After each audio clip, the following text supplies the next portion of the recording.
Bonjour tout le monde, j'espère que vous allez super bien et donc aujourd'hui je suis très contente de vous retrouver aujourd'hui donc pour vous parler un petit peu de mes derniers coups de cœur livresques avant que nous passions en 2020. Même si je pense du coup que vous aurez quelques nouveautés découvertes par-ci par-là en 2020 puisque nous sommes le 30 décembre, donc du coup c'est bientôt la nouvelle année et je ne pense pas pouvoir poster toutes les vidéos qui me restent encore à faire de cette année avant le 1er janvier, ça va être chose très compliquée. Donc du coup je reviens pour vous présenter les derniers coups de cœur pour ma part de cette année. Donc du coup voilà, donc j'en ai 4 à vous présenter, ils sont juste là. Voilà, je pense que ça ne vous étonne même pas au niveau des titres. Voilà, je pense que vous les connaissez tous depuis un petit moment.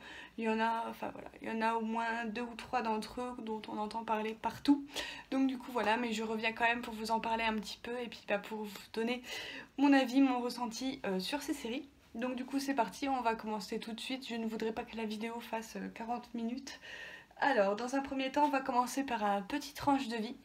Il s'agit de BL Métamorphose. Donc c'est de Kaori Tsurutani aux éditions Kiyun. Je suis désolée, avec le reflet du soleil, vous allez pratiquement rien voir. Donc du coup voilà, c'est toujours en cours avec 3 tomes et nous aurons le tome 3 le 23 janvier 2020. Donc c'est très bientôt, il était vraiment temps que je me penche sur ce premier tome. Et j'ai beaucoup aimé, donc c'est un tranche de vie, tout ce qu'il y a de plus normal, mais il y a un petit quelque chose original, donc on va se concentrer sur ce personnage-ci au tout début du récit, donc cette personne âgée s'appelle Yuki, il me semble, oui, elle a 75 ans, et un beau jour elle va sortir et en fait il fait tellement chaud dehors en fait qu'elle va se réfugier dans une librairie voilà, qui fait un petit peu de tout, et donc elle va être en fait happée par une super belle couverture d'un manga et donc elle va un petit peu le feuilleter et elle va être un petit peu intriguée, donc du coup elle va décider de l'acheter. Et finalement, elle va être surprise par ce genre de manga. Donc, c'est un boys love, hein, BL. Donc voilà, une romance entre deux garçons, si vous ne savez pas, mais je pense que vous le savez quand même. Et donc du coup, son grand étonnement, elle va tomber, enfin elle va être fan en fait de ce genre de manga et elle va vouloir la suite. Et donc elle va retourner à sa librairie, elle va tomber sur cette vendeuse là qui est encore lycéenne, il me semble, elle est lycéenne et puis elle a pris un petit boulot à côté, donc elle s'appelle Urara, également passionnée de boys love, sauf que elle, à l'inverse de la mamie, elle, voilà, elle garde tout pour elle, enfin voilà, personne dans son entourage ne sait qu'elle est fan de boys love, et donc du coup, le fait d'avoir rencontré cette mamie, de pouvoir en discuter librement, etc., ça va faire un petit truc chez elle et j'ai adoré. Donc du coup voilà, c'est un petit peu hors du commun, hein. Enfin j'ai jamais encore vu une personne de 75 ans lire un boys love, mais voilà, on sait jamais, c'est drôle, enfin voilà, la rencontre entre les deux protagonistes sont vraiment super mignonnes, enfin voilà, j'ai adoré, j'ai vraiment adoré. Donc voilà, comme quoi qu'on peut aimer le manga à tout âge. Ensuite, j'ai lu les 2 premiers tomes de Tokyo Revengers de Ken Wakui aux éditions Glénat Manga dans leur collection Shonen. Donc voilà, donc ça c'est une série qui est toujours en cours avec 15 tomes, ça me promet d'être une longue série. Et le tome 5 sortira le 2 janvier 2020. J'ai très hâte de lire la suite et d'avoir le tome 5. C'est une série coup de cœur chouchou. Donc voilà, j'en avais entendu beaucoup parler sur la chaîne de mon paradis livresque. Elle avait un avis, mais voilà, coup de cœur pour elle aussi. Donc je vous mettrai sa chaîne en barre d'infos si jamais vous ne la connaissez pas. C'est une youtubeuse que j'adore.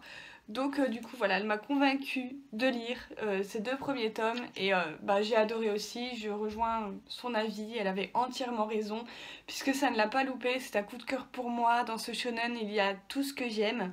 Donc je vais vous faire un petit résumé, on va suivre donc le personnage que vous voyez sur la couverture du tome numéro 1 qui s'appelle Takemichi, il a 26 ans, il fait des petits boulots pourris et un beau jour il va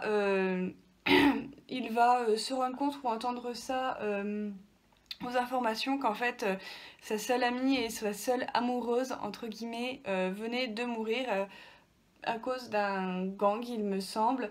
Et donc à ce moment-là, il va comprendre un petit peu combien il avait raté sa vie. Et en fait, il va se produire un accident et en fait, il va se rendre compte qu'il n'est pas mort et qu'en fait, il est retourné 12 ans en arrière dans le passé. Et il va comprendre en gros que c'est sa dernière chance de pouvoir sauver celle qu'il aime et reprendre un petit peu sa vie en main et ne pas faire n'importe quoi comme il a pu faire dans sa jeunesse, mais pouvoir voilà rattraper ses erreurs de jeunesse, j'ai envie de dire. Et donc j'ai beaucoup aimé, on a tout ce que j'aime dedans, des situations assez cocasses, assez rigolotes, on a de la baston puisque c'est entre gangs, etc. Donc on a de la castagne, etc.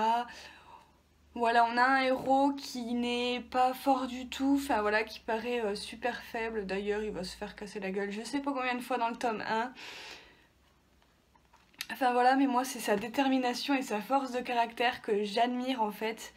Et, euh, et donc voilà, j'ai hâte de voir qu'est-ce qu'il va réussir à faire. Donc pour le moment, ça a l'air de bien se passer. Enfin voilà, dans le tome 2, il réussit à se faire des alliés, on va dire, dans le monde de gangsters, j'ai envie de dire. Donc du coup, il va réussir à rentrer avec des plutôt bons alliés, mais quand il va retourner dans le présent, à chaque fois, il va se rendre compte qu'il y a un de ses amis est devenu ça, et ça va le ramener toujours à une situation assez difficile, et au final, il se retrouve à devoir sauver plusieurs personnes. Et ça, j'ai beaucoup aimé. J'ai hâte de lire le tome 3, le tome 4, le tome 5 et ainsi de suite. Franchement, j'ai adoré. Je vais vous montrer un peu les dessins qui sont vraiment, vraiment pas mal aussi. Au niveau des dessins, c'est comme ça. Donc, c'est des dessins de shonen, hein, tout simplement. Mais j'ai beaucoup aimé. Donc, voilà. Comme je vous disais, il y a des gangs partout, il y a de la baston partout. Enfin, voilà. Mais grâce à la détermination de notre héros, voilà, il va se passer quand même quelques petites choses bonnes pour lui. Et donc ça c'est cool, et surtout il y a énormément de gags. Je sais pas si vous voyez sur cette page, il y a énormément de gags et c'est vraiment trop drôle. Donc voilà, il y a tout dans ce manga. J'ai adoré et voilà, je vous le recommande si jamais vous n'êtes toujours pas... Enfin, si vous êtes passé à côté. Donc du coup voilà, je vous conseille de vous faire votre avis sur ce manga là, parce qu'il est génial. Ensuite, nous avions le premier tome de Grenelier de Rito Takarei. Il est sorti il y a longtemps celui-là, hein. Je crois qu'il est sorti en janvier 2019. Tout va bien. Donc voilà, et ça a été un coup de cœur depuis le début. De toute façon, cette mangaka, donc, qui est une mangaka qui fait à la base du yaoi, s'est lancée dans le seinen. Et c'était très bon. J'ai adoré. Donc du coup voilà, en plus on part dans le petit côté fantastique, etc. Donc ça c'est toujours en cours avec 3 tomes et on n'a pas la date du tome 3. Le tome 2 est déjà sorti, il est dans ma palle, je l'ai toujours pas lu. Donc voilà, il va falloir que je le lise. Et donc en fait on va suivre ce personnage là, donc qui s'appelle Lucas. Et Lucas, ce jeune homme, il a perdu sa mère en étant tout gosse, donc il n'a pas beaucoup de souvenirs d'elle, etc. Et son père n'arrive toujours pas à s'en remettre, et en fait il s'est lancé à corps perdu, voilà, dans des trucs un petit peu chelous et interdits en fait.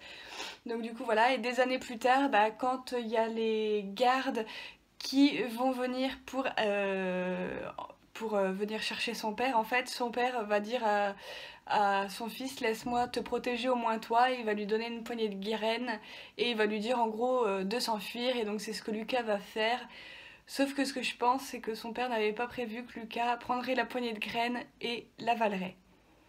Et donc du coup, à ce moment-là, la vie de Lucas prend un tournant, puisqu'en fait, je sais pas si vous voyez sur le dessin, mais ça va lui faire ça sur la poitrine. Et en gros, en fait, il a des fleurs ou des plantes qui poussent en lui. Oui, un petit peu chelou dit comme ça, mais voilà. Mon livre s'en va. Donc du coup voilà, je vous montre la page couleur qui est super jolie, qui se présente comme ceci. Heureusement il va avoir des alliés dans ce manga, mais normalement c'est interdit ce que Lucas a fait. Donc j'espère que ça va bien se passer pour lui. J'ai lu que le premier tome, donc c'est un tome d'introduction. Donc Du coup voilà, c'est un tome d'introduction qui nous présente l'univers, qui nous présente les personnages, etc. Donc du coup voilà, les dessins sont magnifiques. Donc voilà, si vous connaissez un petit peu les yaoi de cet auteur, connaissez son coup de crayon est vraiment sublime. Voilà, j'adore, j'adore, j'adore. Et j'ai très hâte du coup de me lire le tome 2. Mais comme je vous avais toujours pas présenté le tome 1, j'ai laissé le tome 2 dans ma palle. Donc voilà, il faut que je m'y remette. Et donc ensuite, pour finir avec les coups de cœur qui me restaient à vous présenter, même si j'en ai d'autres puisque j'ai découverte Shoujo à vous faire vous filmer juste après, mais je ne sais pas encore quand est-ce que je pourrai mettre cette vidéo en ligne. Donc du coup voilà, je parle vraiment des plus gros coups de cœur qui ne sont pas Shoujo. Voilà, ça touche à un plus gros public on va dire. Donc du coup voilà, bah, c'est Blue Flag de Keito aux éditions Kurokawa. C'est une série qui est toujours en cours avec 7 tomes et le tome 4 nous paraîtra le 9 janvier. Donc voilà, pour l'instant j'ai lu que le premier tome. Vous allez vous demander mais qu'est-ce qu'elle fabrique? Pourquoi elle a lu que le premier tome alors que cette série est géniale? Oui, je sais que cette série est géniale, mais donc voilà, donc on va suivre 3 personnages que vous voyez sur la couverture. Donc on a lui qui s'appelle Taishi, qui est l'ami d'enfance de ce personnage-là, donc qui s'appelle Thomas. Voilà, donc tous deux, voilà, ils sont amis d'enfance, ils se côtoient tous les jours et tout. Et donc il va faire la connaissance de cette jeune fille-là qui s'appelle Futaba, qui au début il l'aime pas trop. Donc du coup voilà, et finalement bah, Futaba elle va un petit peu se dévoiler à lui et elle va lui dire qu'elle est amoureuse de lui. Et donc Taishi, bah, tout au long du tome 1, il va se proposer de l'aider. Et au final, on se demanderait pas si ça va pas tourner au triangle amoureux. Enfin voilà, je vous en dis pas plus, mais j'ai vraiment adoré. C'est vraiment très très beau, je trouve, comme amitié, puisque bah, du coup, bah, y a la fille qui va un petit peu les rejoindre tous les deux dans leur duo d'amitié. Et donc c'est tellement chou. Je vais vous montrer la page que j'ai vue qui représente bien ça. Voilà, image qui montre bien leur amitié à 3, donc du coup voilà. Et oui, effectivement, j'ai très hâte de lire la suite. J'ai acheté le tome 2, le tome 3, etc. C'est toujours dans ma palle, donc il faut que je me le relise. J'ai hâte de voir ce que ça va donner la suite et tout. Donc j'ai eu des avis, pas mal d'avis qui tournaient autour du tome 2 et du tome 3. Ce qui paraît, c'est encore pire que le premier tome. Alors déjà que le premier tome mettait la barre jusque là, si le tome 3 met plus haut. Enfin voilà, donc du coup voilà, hâte de pouvoir me lire la suite. Du coup voilà tout le monde, j'espère que cette petite vidéo sur les derniers coups de cœur que j'aurais pu vous présenter en cette fin d'année vous aura plu. Si ça a été le cas, n'hésitez pas à mettre un petit j'aime, n'hésitez pas à vous abonner également, ça me ferait toujours plaisir.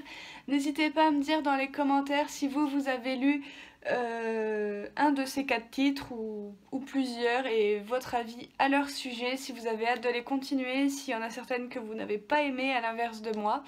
Et moi je vous retrouve très bientôt pour une prochaine vidéo. Bye!